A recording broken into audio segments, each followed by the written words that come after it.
महत्त्वाची बातमी, उपमुख्यमंत्री सुनेत्रा पवार यांनी पदभार स्वीकारला। राष्ट्रवादीच्या नेत्यांच्या उपस्थितीत त्यांनी पदाची सूत्र स्वीकारली आहे। मंत्रालयात येण्याआधी त्यांनी पक्ष कार्यालयाला भेट दिली, अजित पवार यांच्या प्रतिमेला अभिवादन केलं।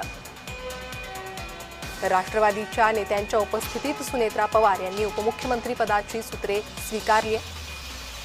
मंत्रालयात येण्याआधी त्या पक्ष कार्यालयात गेल्या होत्या। या ठिकाणी त्यांनी अजित पवार यांच्या प्रतिमेला अभिवादन केलं आणि त्यानंतर पदाची सूत्रे स्वीकारली।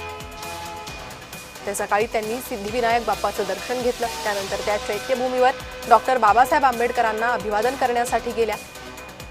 या सर्व दर्शनानंतर त्यांनी आपल्या पदाची सूत्रे ही स्वीकारलेली आहेत। त्यावेळी राष्ट्रवादीचे प्रमुख नेते त्यासोबतच पार्थ पवार हे देखील उपस्थित होते। पदभार स्वीकारतानाची ही दृश्य समोर येतात। पक्ष कार्यालयात त्यांनी भेट दिली आणि यावेळी अजित पवार यांना त्यांनी अभिवादन केलं। त्यावेळीची ही दृश्य पुष्प वाहत सुनेत्रा पवार त्यासोबतच राष्ट्रवादीच्या इतर नेत्यांनी अजित पवार यांना अभिवादन केलं, अजित पवारांच्या प्रतिमेला अभिवादन केलं।